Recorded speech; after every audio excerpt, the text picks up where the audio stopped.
This is an audio review of Chapter 21, Introduction to Sociology, Social Movements and Social Change.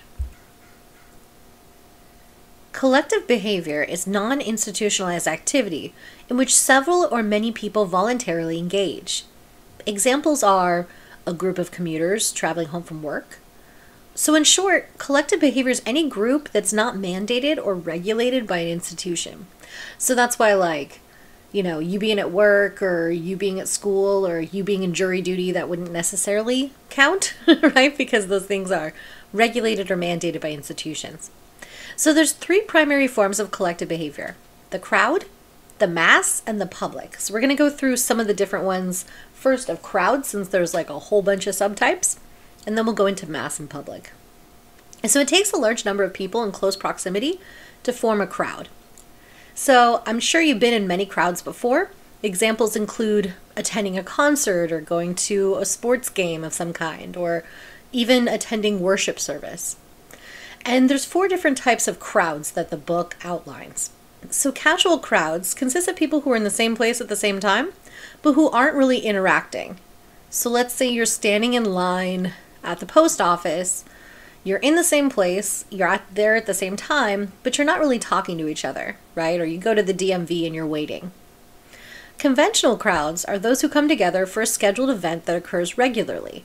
So this could be, if you attend a religious service or, an AA meeting or something like that. This is a crowd of people that are coming together for some regularly scheduled event. And then expressive crowds are people who join together to express emotion. So this is most common at things like weddings, funerals, baptisms, that kind of stuff. People who are coming together for some sort of emotional event.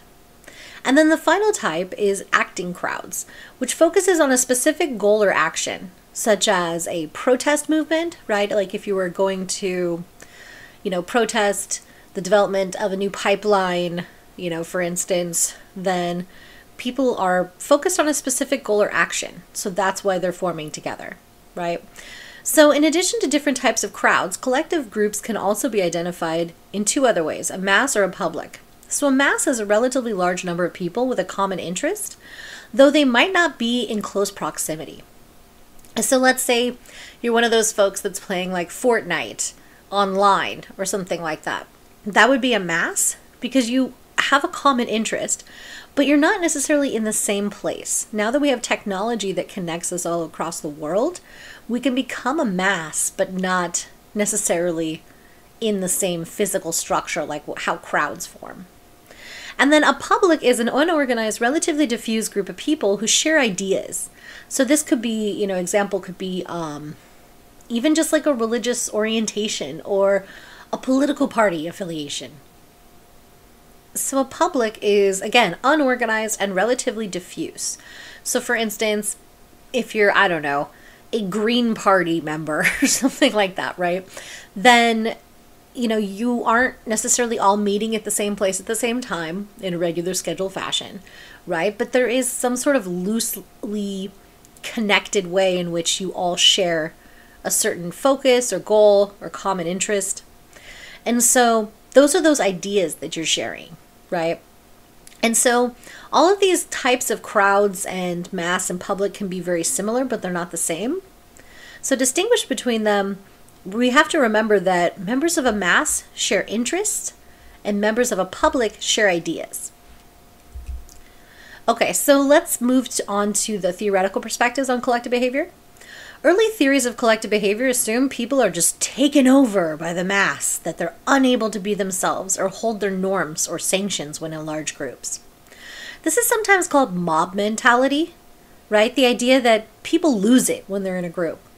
Like people who overturn cars when their team wins, or the wackos that storm the Capitol. But in reality, they know what they're doing, and they're in control of their behavior. It's not an excuse, mob mentality, right? So emergent norm theory argues that the norms experienced by people in a crowd may be disparate and fluctuating. They emphasize the importance of these norms in shaping crowd behavior, especially those norms that shift quickly in response to changing external factors. So emergent norm theory says that people perceive and respond to the crowd situation with their particular individual sets of norms, which may change as the crowd experience evolves. So this focus on the individual component of the interaction reflects a symbolic interactionist perspective. Once individuals find themselves in a situation ungoverned by previously established norms, they interact in small groups to develop new guidelines on how to behave.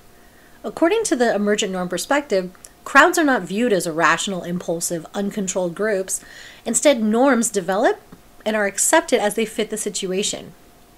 So while this theory offers insight into why norms develop, it leaves undefined the nature of norms, how they come to be accepted by the crowd, and how they spread throughout the crowd. So an example that always comes to my mind when talking about emergent norm theory is the WTO protests of, I believe it was the year 2000, which were pretty fascinating in their own right, especially as someone who likes to study collective behavior. Super interesting protests, basically coming together against the negative aspects of globalization. You had many different groups. You had feminist groups, immigrant right groups, labor groups, other workers' rights groups, environmentalists, and others coming together under the banner of looking at how capitalism, especially, globalized capitalism, was negatively impacting all of these communities in many ways. So what's interesting is in the WTO protests, they were large scale, and there's some really interesting footage. You can just watch all of it on YouTube. There's like hours and hours and hours of it. Actually, one of the local Seattle newscasts did a 4-part series on it. I used to show in some of my advanced classes on collective behavior, and it's really fascinating. So if you want to watch that, you're welcome to do it. It's on YouTube. But anyway, what I think is fascinating about it is the group of Black Bloc anarchists. So if you don't really know what Black Bloc anarchists are, just in a nutshell, basically they are a kind of loosely connected group of folks that really want to promote the kind of more extreme versions of the tenets of anarchism. And so oftentimes when they're present at protests like the WTO protests, they're there to destroy stuff, to, kind of hit them where it hurts in a way. So they're the ones who are, lighting stuff on fire, breaking stuff, that kind of stuff. So anyway, what's really fascinating about the footage of the WTO protests is that the cops really backed off. Actually, they focused on the nonviolent environmental protesters and were pepper spraying the crap out of them. While down the street, these group of Black Bloc anarchists was going from storefront to storefront, just breaking windows, knocking over newspaper dispensers. You know those things? Newspapers we used to have? Anyway, and throwing them through windows and crap like that. So anyway, what's interesting in the footage is that you see all of these people in the crowd, other protesters, trying to stop them, jumping out and telling them, no, this is not what we're doing. This is not what the message of the movement is, etc. And so it really, really illustrates emergent norm theory. The idea that different norms are emerging as, the crowd conditions change. So you literally have some people trying to kind of wrestle them down and stop them. And the police basically did nothing, specifically to the Black Bloc anarchists, because in a lot of ways the destruction justified their crackdown later on to say that everyone was violent, everyone was breaking things, everyone was doing this, and characterizing it as a riot. When in reality, this was a handful of folks with their own ideological agenda that were, doing what they do.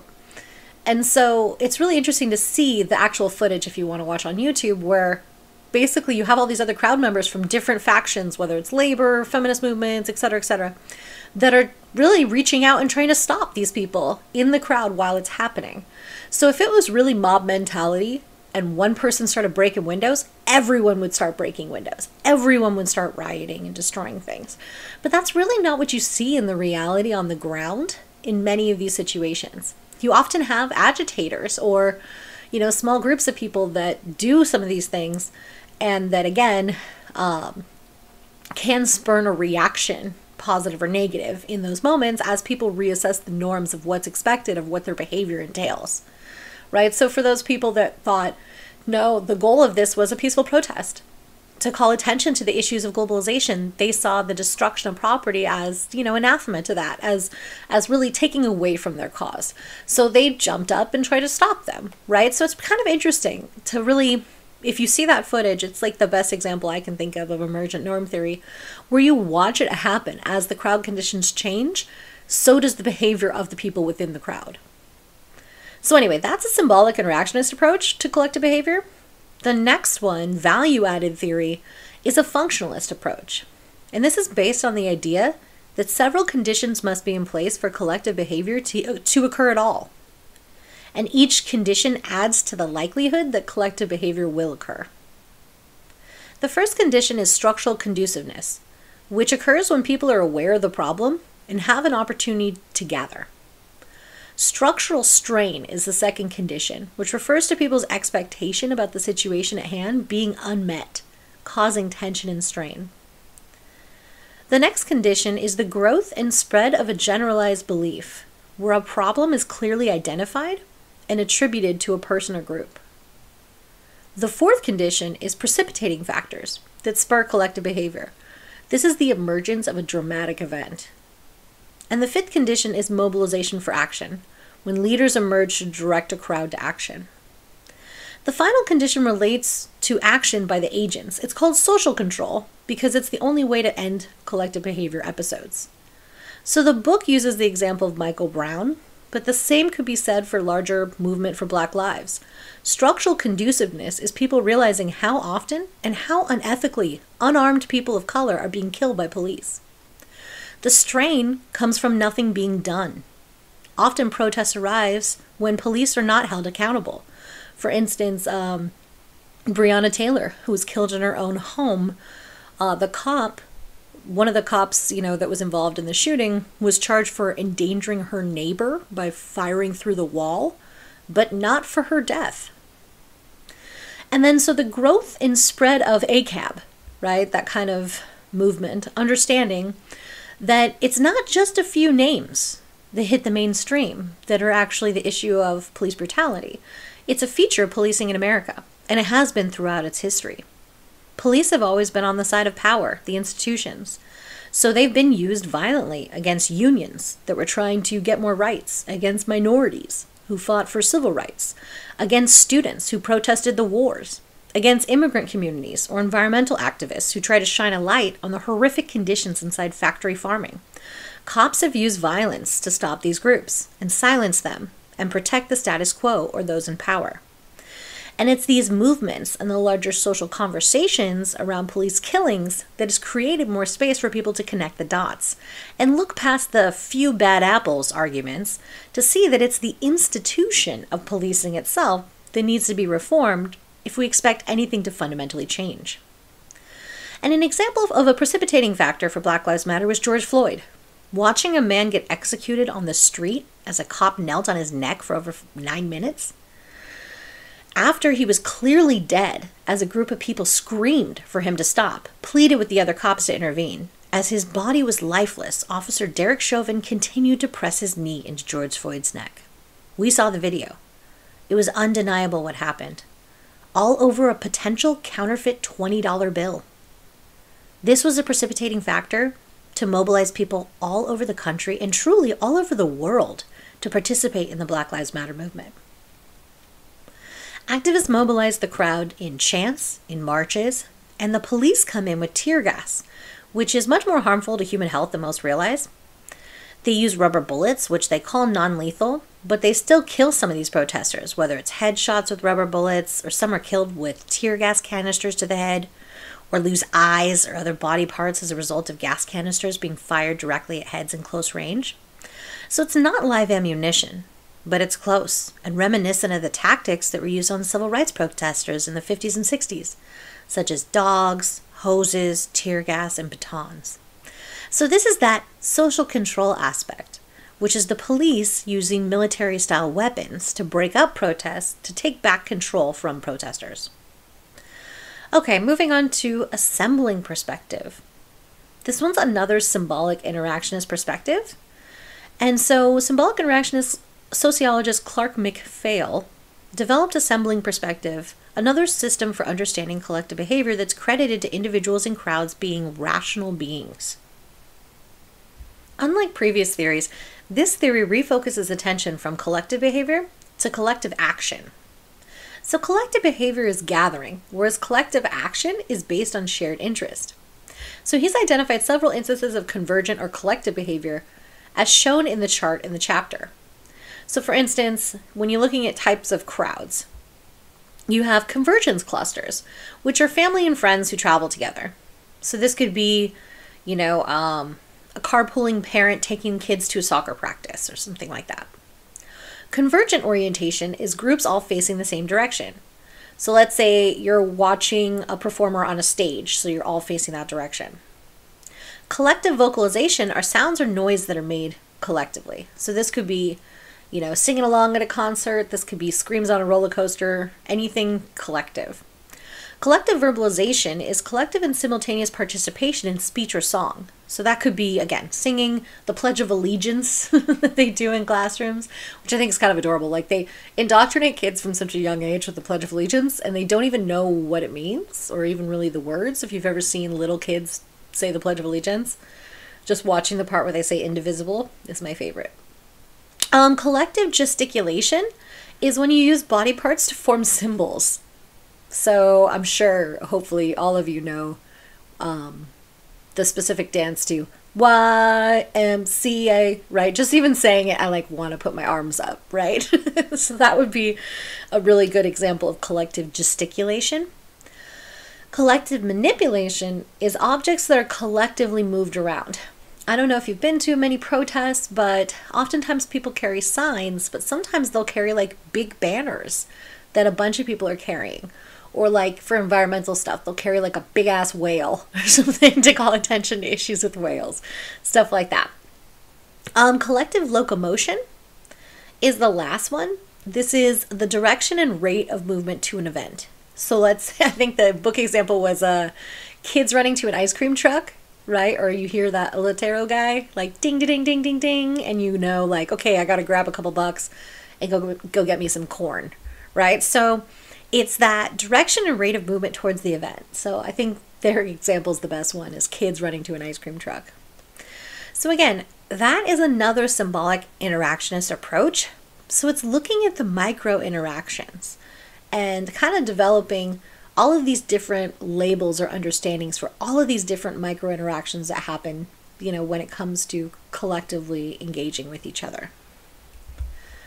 Okay, moving on to more about social movements themselves. So social movements are purposeful, organized groups that strive to work towards a common social goal. And there's different levels of social movements. You have local, state, national, and global. So local example I love, I wish I could show you the film on here. When I teach this in person, I love showing a clip from this documentary called Fierce Green Fire, which totally connects with our last chapter about the environment.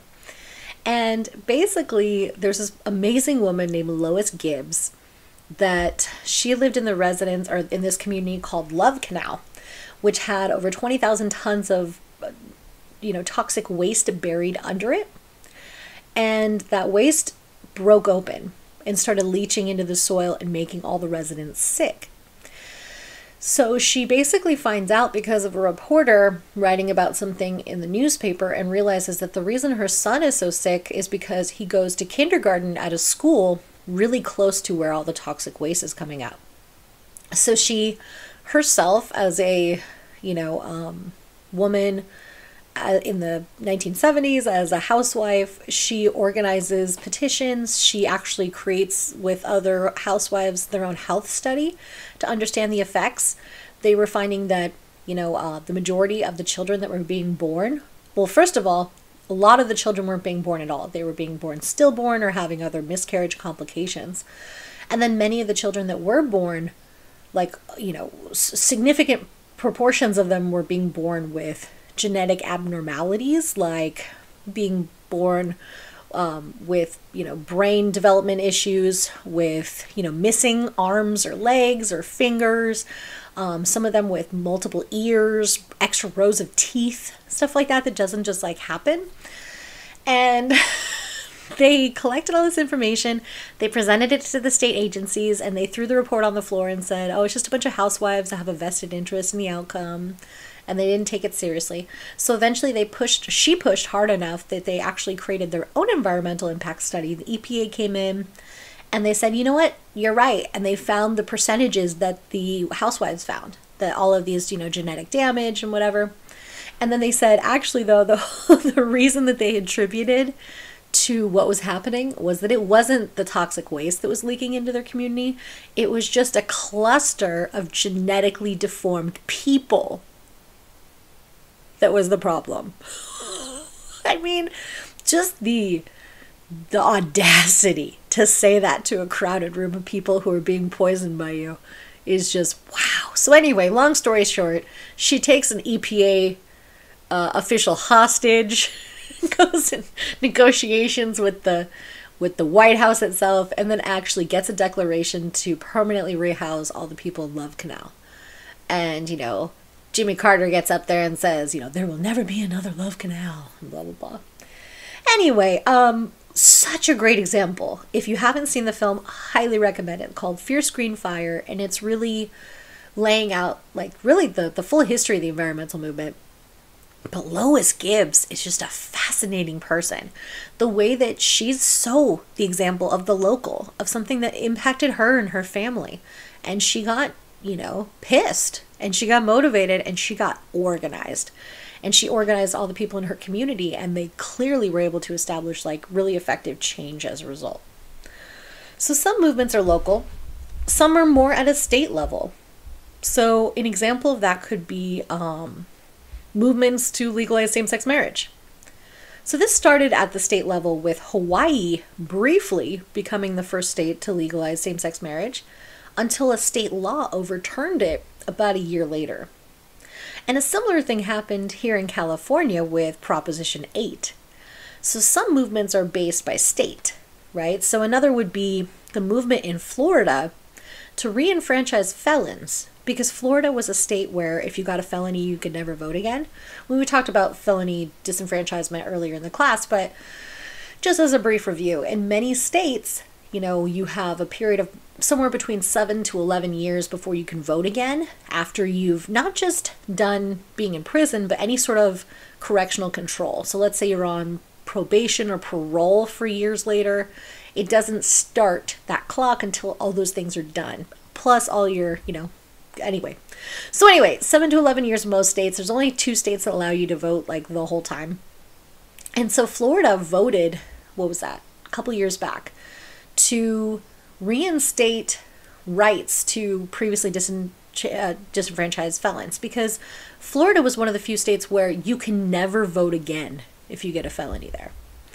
So basically they changed this law, and, update on that information is that then the Republican legislature of Florida passed a bill after the voters passed, this other legislation, saying that, yes, sure, you can be reenfranchised, but only after you pay all your fines, fees, and restitution. Basically putting in place a clause so that poor people will have a very hard time reestablishing their rights to vote, while rich people that are criminals will easily be able to pay their fine, fees, and restitution and be able to vote again. And so this is particularly telling in a state where sometimes the contests of who wins the election comes down to just a couple thousand votes or 20,000 votes or so in Florida. And you're talking about hundreds of thousands of people who have been disenfranchised because of felony voting. So it kind of makes sense that there's this fear to make sure people can't actually vote again, because that could definitely swing elections. So anyway, it's interesting to see that as a state movement idea, right? And then of course there are national social movements. So like I said, same-sex marriage was an issue that went state by state, but it became a national movement. And of course, under the Biden administration, legislation has been passed to protect the rights for same-sex marriage by changing the what was called Defense of Marriage Act. That was a federal guideline that said that marriage was only accepted as man and woman. But anyway, they amended that and basically put in protections into law for same-sex couples so that that can't be repealed by the Supreme Court. After the Supreme Court got rid of Roe v. Wade, there was some talk from Clarence Thomas and other people on the court that same-sex marriage might be challenged further. So anyway, this legislation was passed under Biden to basically not just protect same-sex marriage, but also interracial marriage, right? So that's somewhat recent. And then another example of a national movement would be, like I talked about before, Black Lives Matter, which wants to address violence against communities of color at the hands of police or other authorities, such as ICE, right, or the immigration or other law enforcement agencies. And as a national movement, it's also gone global. Similarly, the Me Too movement, which began in the US by Tarana Burke and gained momentum years later amidst the Harvey Weinstein and other high-profile sexual assault and sexual harassment allegations, became a national movement. And this was about the US, but it has also spread through the mass media and social media to be a global movement all over the world. So in some ways, we can see how local issues become state issues, become national issues, and can even become issues of global significance. Okay, looking at different types of social movements, sociologist David Aberle developed categories to distinguish social movements based on what they want to change and how much change they want. Reform movements seek to change something specific about the social structure. Examples include anti-nuclear groups, Mothers Against Drunk Driving, the Dreamers movement for immigration reform, and the Human Rights Campaign advocacy for marriage equality.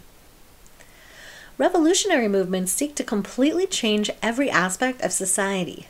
These include 1960s counterculture movement, including the revolutionary group the Weather Underground, as well as anarchist collectives.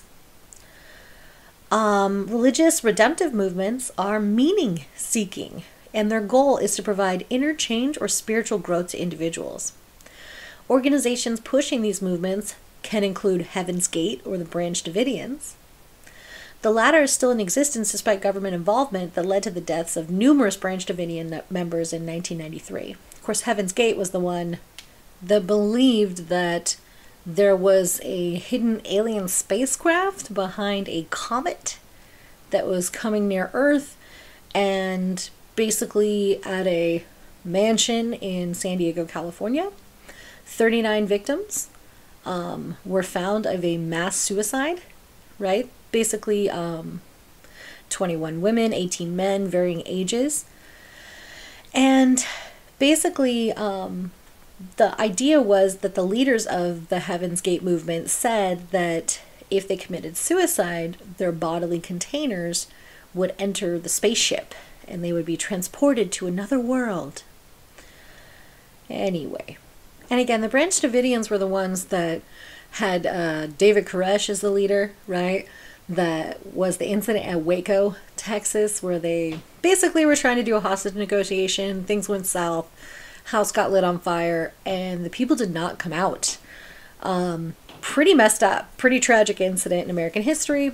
But again, religious fanatics and, religious or redemptive movements are sometimes what we call cults, right? Yeah. Anyway, moving on. Alternative movements are focused on self-improvement and limited to specific changes in individual belief and behavior. So these could be people that are like into keto or CrossFit or, like transcendental meditation, like you go out to like a yurt and like sweat for a long time or something. And then resistance movements are those that seek to prevent or undo change in the social structure. So basically ones that go backwards. So the Ku Klux Klan is an example of a resistance movement to, social equality. And then the Minutemen, right? These people that basically want to go to the border and, patrol it as if they're like, fake ICE officials. Or even like the pro-life movement, right? The people that are, and again, pro-life is such like, wow, what a linguistic turn of events. Really, they should be called pro-birth because that's what they're about, right? They want babies to be born, but they don't want social services to make sure that babies are fed, have welfare, get early childhood education, have free school lunches. And again, George Carlin says it way better than I ever could, but basically that, how can you be pro-life if you believe in the death penalty or support war, or any of these other things. It's just a really good linguistic trick to say that if you believe that women should have the right to choose whether or not they have a pregnancy, that you're pro-death, right? Because the opposite of pro-life is pro-death, and we love dualities in this country, right? We love you're this or you're that, the end, because we like simplistic answers, even though nothing is simplistic, and that's what makes society so incredibly fascinating, right? So anyway, that would be another example. They want to go back to a time period where women didn't have as many rights, where women couldn't control whether or not they had children, had to be more reliant on men, didn't have as many opportunities in education or the workplace. So that would be another example of a resistance movement. Okay, stages of social movements. So the preliminary stage is when the public takes notice of a situation and defines it as a problem. The coalescent stage is during the second stage, where people begin to organize and realize that this is an issue that needs attention. The institutionalization stage is the third stage, that's characterized by the movement becoming more bureaucratic. And the decline stage is when the movement enters the fourth stage and eventually begins to decline. So typically what happens is the institutionalization stage means that the grassroots is kind of taken out of play, and then the movement can lead to a decline. But what's interesting is many movements have cycles of these stages. So for instance, the environmental movement, there was, time periods where they were just trying to create natural spaces that were protected, what we call, the national parks now. That movement went through all these stages and then declined. And then that second wave of the environmental movement was more focused on pollution and ending, coal and nuclear and things like this. And it was institutionalized with the development of the NRDC, right, the National Resources Defense Council, which were a bunch of lawyers who basically were able to help the EPA draft laws to hold the polluters accountable. But that's not like a grassroots thing that any of us can do, because not all of us are lawyers, right? So then it gets to the stage of decline because then the average person doesn't really feel like they have that input on it anymore, and then it tends to start over again. So it's interesting how, even though those are the stages of social movements, it can go through multiple rounds of that same issue, right, being addressed through these stages. Okay, so some more theoretical perspectives, but on social movements themselves. So resource mobilization theory is a theory that explains social movement success in terms of their ability to acquire resources and mobilize individuals. So framing and frame analysis is an important understanding for this as well. So over the past several decades, sociologists have developed the concept of frames to explain how individuals identify and understand social events and which norms they should follow in any given situation. Your frame immediately provides you with behavior template. Successful social movements use three kinds of frames. Diagnostic framing, where a social problem is stated in a clear, easily understood manner, like climate emergency, right? Something like that. Prognostic framing, where social movements state clear solutions and means of implementation. So for instance, divestment from fossil fuel, use of renewable resources, changing the way that we use energy. And then motivational framing, a call to action, right? So this could be, Greta Thunberg's "How dare you" speech to the UN, which was just incredibly impactful, right? She's speaking from, a much younger generation, talking about how she shouldn't even have to be worrying about this, but she has to worry about the destruction of the earth, because the older generations are still profiting off of these industries that are causing harm that'll take us to a point where the earth warms to a certain point. It's going to cause catastrophic consequences that we can't come back from. And so, that call to action can be really motivational to others to actually amplify the issue and make sure that people address it. So frame alignment process is using bridging, amplification, extension, and transformation as an ongoing and intentional means of recruiting participants to a movement. So bridging describes a bridge that connects involved individuals and unorganized or ineffective groups with social movements that share similar interests or goals. So these organizations join together to create new, stronger social movement organization.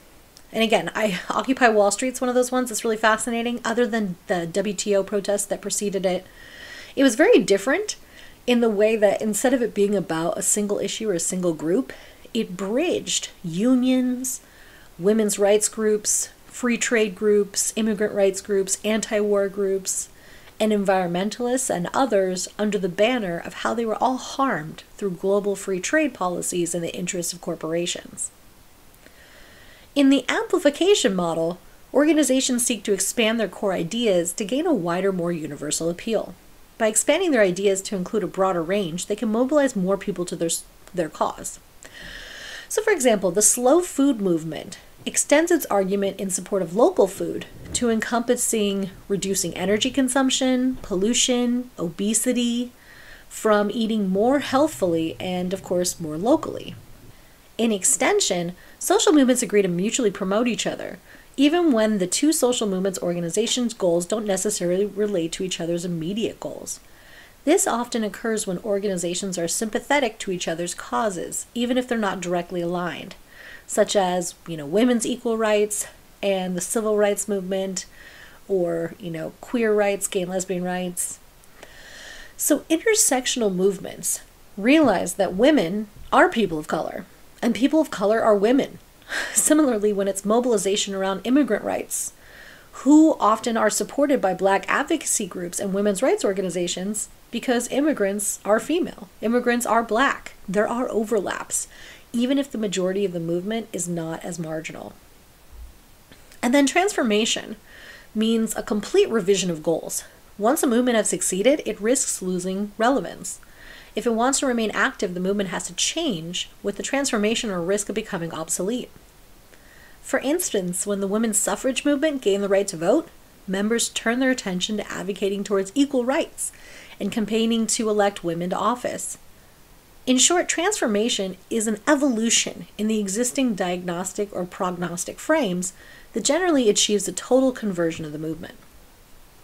New social movement theory is a theory that attempts to explain the proliferation of post-industrial and postmodern movements that are difficult to understand using traditional social movement theories.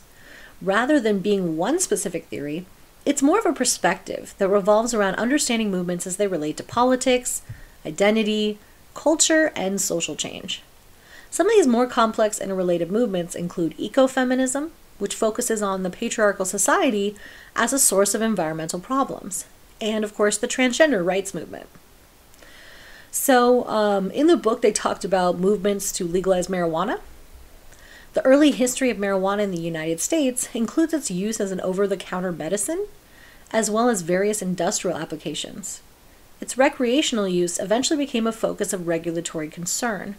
Public opinion was swayed by a powerful propaganda campaign led by the Federal Bureau of Narcotics in the 1930s, which remained firmly opposed to the use of marijuana for decades. In the 1936 church-financed propaganda film Reefer Madness, if you haven't seen it, it's worth the watch. Marijuana was portrayed as a dangerous drug that caused insanity and violent behavior. Like literally, like the guy smokes marijuana and then like, I'm trying to remember, he like beats his mom to death with like a frying pan or something. And you're just like, what? Anyway, like today it would be completely nuts, but it worked, right? And one reason for the recent shift in public attitudes around marijuana are the social movements pushing for its decriminalization and a more informed understanding of the effects that largely contradict that earlier characterization. Because again, side note, why is it even called marijuana? It used to be called cannabis, right? Using the term marijuana was strategic. It was trying to connect the use of marijuana with migrant laborers in the West that were largely from Mexico and were already demonized. So part of this has a racial component as well. So anyway, the public has also become aware that penalties for possession of marijuana have been significantly disproportionate along racial lines. The US Census and FBI data reveal that blacks in the United States are between 2 to 8 times more likely than whites to be arrested for possession of marijuana. Also, this results in incarceration costs and prison overcrowding that are causing states to look closely at decriminalization and legalization, where you're basically filling up prison with non-violent drug offenders. In 2012, marijuana was legalized for recreational purposes in Washington and Colorado through ballot initiatives approved by voters. While it remains a Schedule I controlled substance under federal law, the federal government has indicated it will not intervene in state decisions to ease marijuana laws. In 2016, California followed suit, becoming the largest state to legalize the recreational use of marijuana. And of course, every couple election cycles, more states do. And I know eventually this will really change. And again, under the Biden administration, there is a move to take it off of the Schedule I. And from a federal guideline, Biden used his executive authority to basically restructure the guidelines, the federal guidelines, to expunge simple possession crimes from people's records, right? That were keeping them from employment or were keeping them incarcerated, to clear their records of those particular things because of these issues. And again, that doesn't happen by accident. There's no reason that a president would do that without a large, sustained social movement pushing that agenda forward. Okay, another more common or more recent kind of post-industrial, modern movement is Black Lives Matter, which we've already talked about a little bit. It goes against the conventional understandings of social movements because of the diffusion of leadership, meaning it's localized all over. Without leaders giving decrees from the top, such as in the civil rights movement, you had leaders like Malcolm X, Martin Luther King Jr., Stokely Carmichael, Medgar Evers, Lewis Allen, James Chaney, Andrew Goodman, Michael Schwimmer, who were in the South fighting for desegregation, and they were shot. While Andrew and Michael were white, James was black, and so not only was, the two white guys were shot, while James was beaten to death with chains and then set on fire by the KKK. You got Lamar Smith, William Lewis Moore, and many others, right? Many who were killed by vigilantes on the Edmund Pettus Bridge during the famous Selma March that almost killed civil rights leader John Lewis. And of course, Fred Hampton, who was killed by Chicago police. He founded the Rainbow Coalition that was bringing together Black Panthers, the Young Lords, and major Chicago street gangs to fight for social change. So this kind of connects back to COINTELPRO. If you haven't heard about it, look it up. I don't have time in an intro lecture to really go into COINTELPRO. But basically, the fact that the government itself was infiltrating and trying to take down a lot of these civil rights leaders and organizations, from the behest of the FBI and other organizations, like literally trying to blackmail MLK with, affairs, all sorts of stuff. Anyway, COINTELPRO is a really interesting one. Google that. Okay, and then Black Lives Matter itself is really interesting because it was started by 3 Black queer women, but it's not a top-down organization. So you can't just assassinate your way out of that movement in the way that the civil rights era was, really, really crippled by the loss of such remarkable leaders over and over, right? That's not going to happen with Black Lives Matter because it's diffused, right? And then the Time's Up / Me Too movement is another movement that's large scale and encompasses many aspects of confronting patriarchy and sexual violence and sexual harassment that is pervasive in our society and around the world, unfortunately. It's gained momentum when actress Alyssa Milano tweeted it out in regard to allegations about Harvey Weinstein coming to light. And it can't be downplayed how important this was and how much this really shook up so many social organizations. And there's this great film, a PBS film called Not Done, talking about, electoral issues and women's rights. And they really look into this segment on how the story broke against Weinstein. I know a film has come out recently about this. And it's just a really fascinating story about how basically from a very localized sense, it took a lot of people pushing against power, collectivizing, working together to be able to bring down these incredibly powerful people. What's really interesting about serial predators is it's not just the predator. There's always a network of people that defend them and make it possible for them to either rape, assault, harass, or whatever it might be. So, like the Bill Cosby example, right? How many people have come forward is now over 70, right? In the early days when he was first being accused, the first few people to come out against him were really maligned, right? Or, the Weinstein thing itself, I mean, he has, I can't remember at last count, believe it was over 200 women that have been on the record. And you have to account for all those people who aren't, right? These are high profile guys that would often get people to sign what's called a non-disclosure agreement. Basically, rich guys paying their way out of assaulting women by saying, okay, take this $500,000 and never speak of it again. And a lot of these women, because these guys were so powerful, they could destroy their career potential. They saw the writing on the wall. They knew that they would be dragged through the mud, that they wouldn't have the kind of lawyers to fight these things, and that they would just be called horrible things. So a lot of people took the non-disclosure agreements in a logical sense. So it took a lot of work for journalists to be able to finally break the story. I mean, Weinstein himself had buried the story for 30 years. So anyway, that's a huge movement. That's a big one. And again, I highly recommend, there's this great documentary called Not Done. It looks at Stacey Abrams' work in Georgia. It looks at a lot of stuff, but it really looks at this breaking the Me Too movement and just how important that story really is and how that's not over.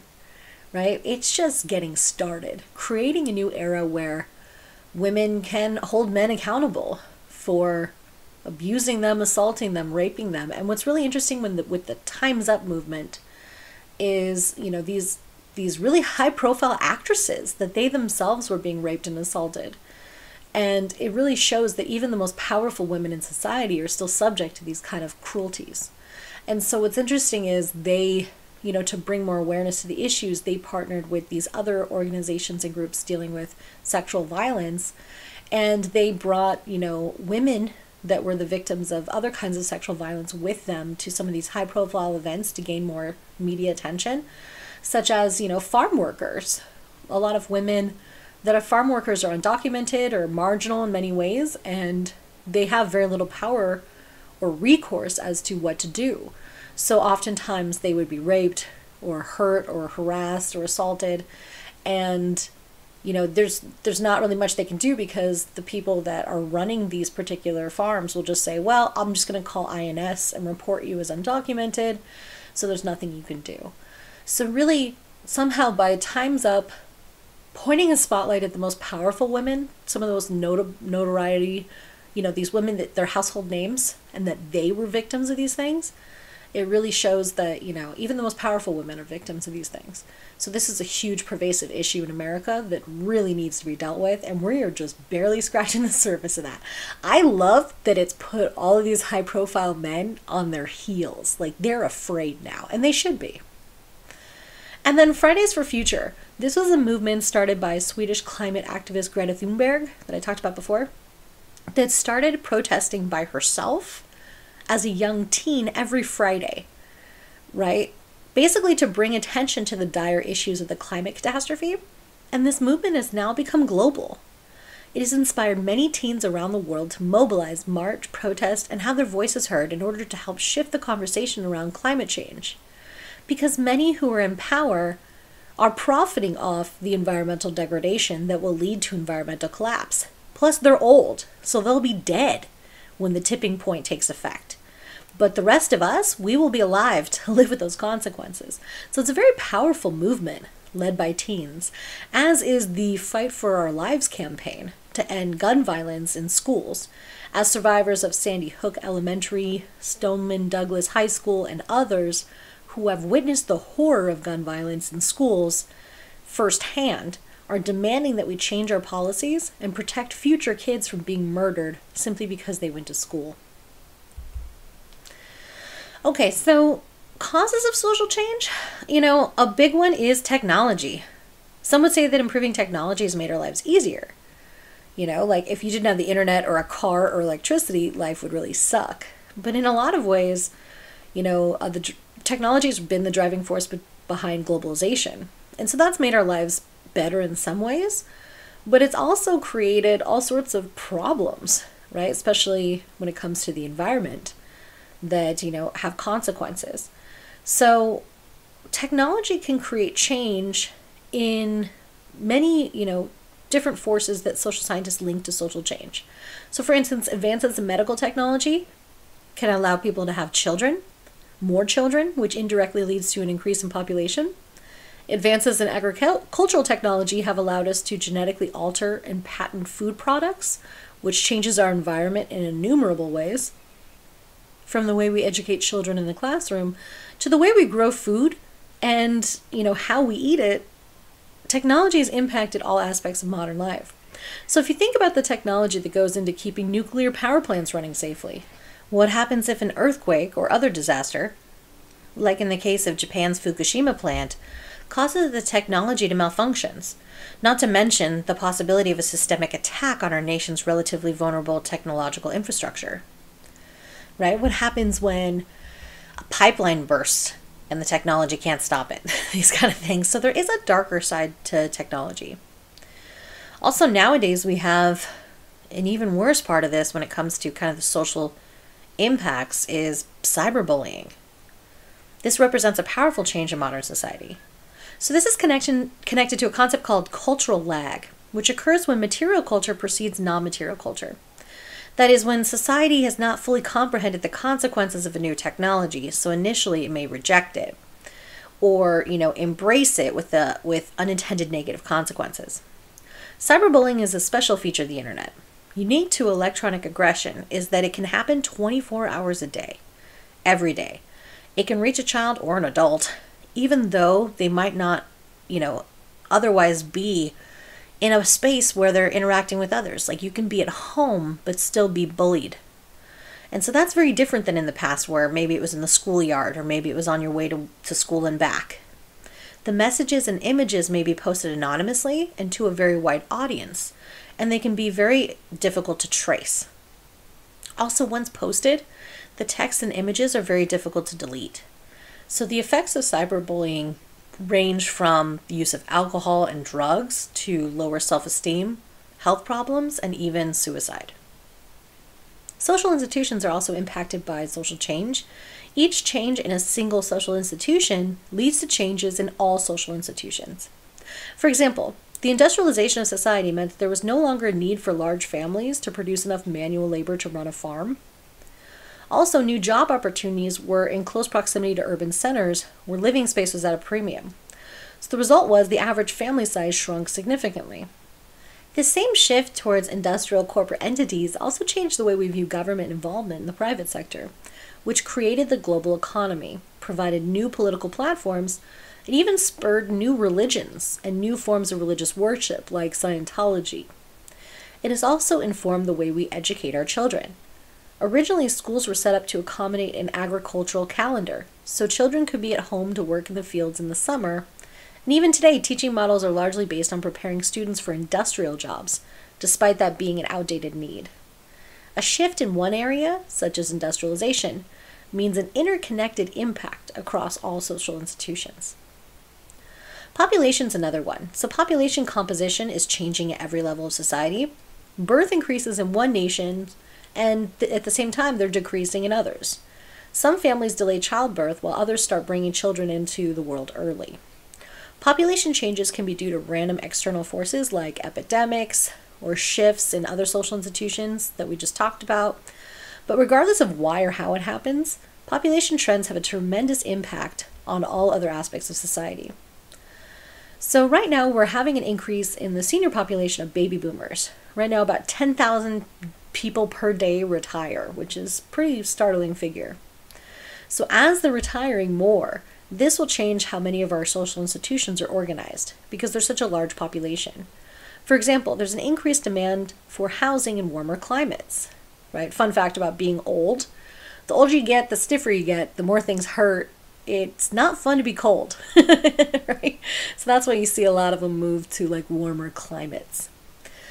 Also, there's going to be a massive shift in the need for elder care in assisted living facilities, and a growing awareness of elder abuse and the causes and consequences of it. So there is some concern about labor shortages as boomers retire, not to mention the knowledge gap as most senior and accomplished leaders in different sectors start to leave. But I mean, in this day and age though, they're still not leaving, some of these folks. I mean, come on, boomers. It's time to go. But anyway, so this this can leave the generation that's still in the workforce with problems. So what I've noticed, and again, this is my own interpretation and not exactly from the text, but what I find fascinating is in our kind of corporate rich environment is that when these boomers retire, they don't replace them with new full-timers. They replace them with a part-timer or someone that isn't fully paid what they were paid. Because they basically, were at that magic window of time where American prosperity was high.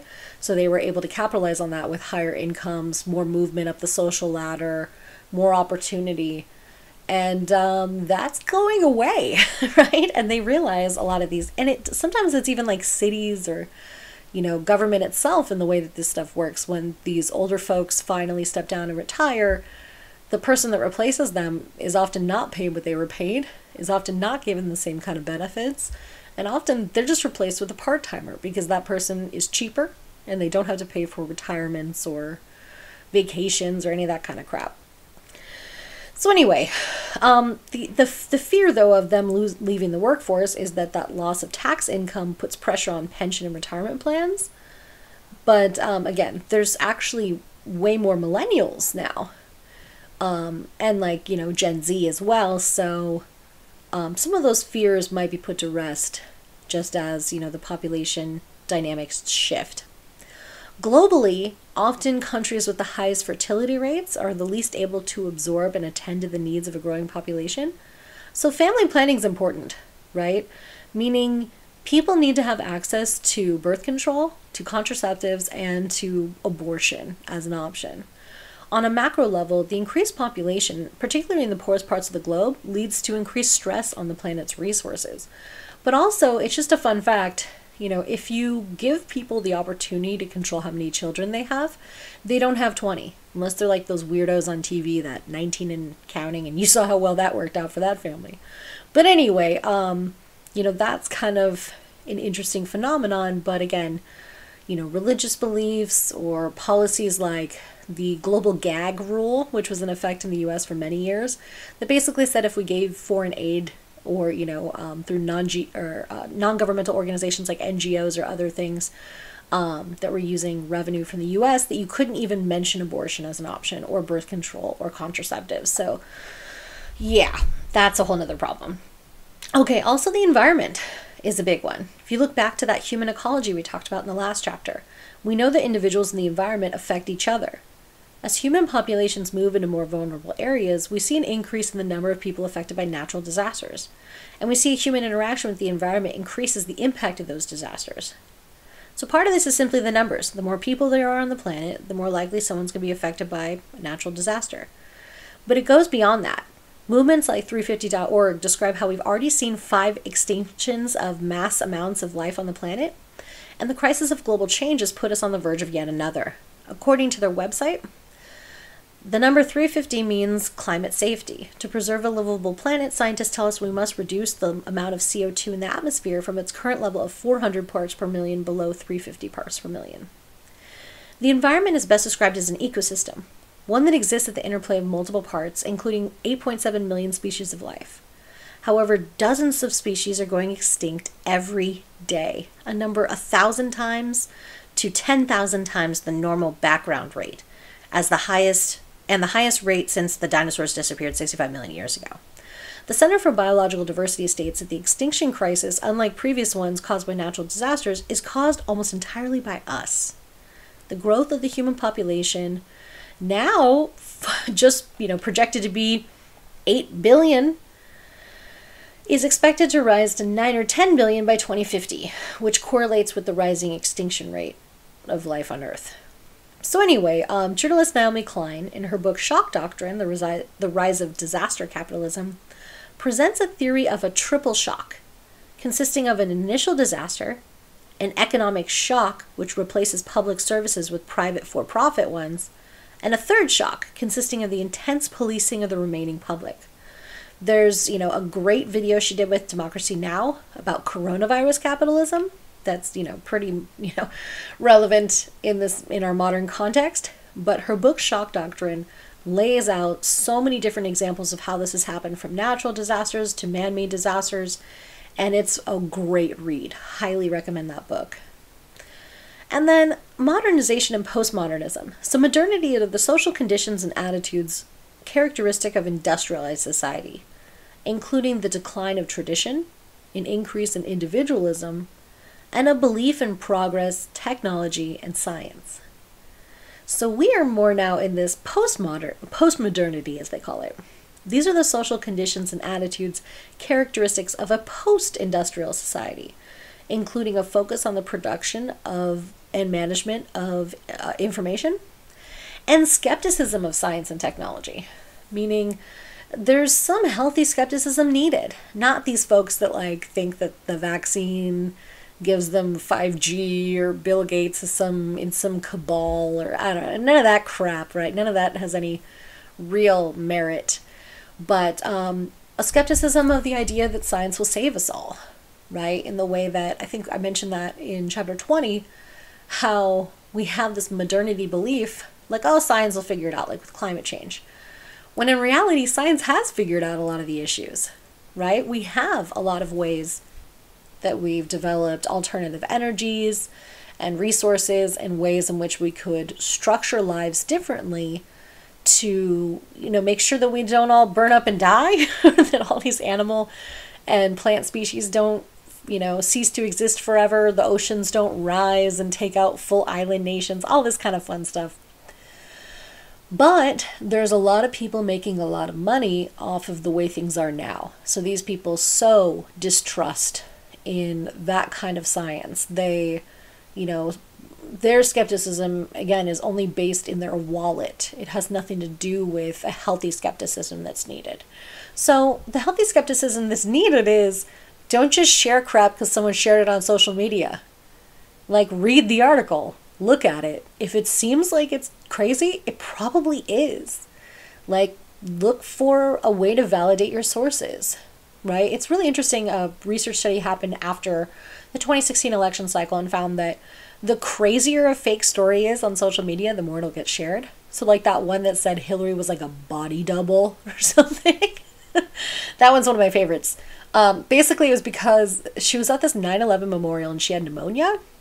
And as a person that's had pneumonia a few times, damn, I don't know how she did it. I don't know how she stood there for a couple hours. But anyway, as she was getting back in the van after the event, she collapsed, right? And so people said, oh, that she died.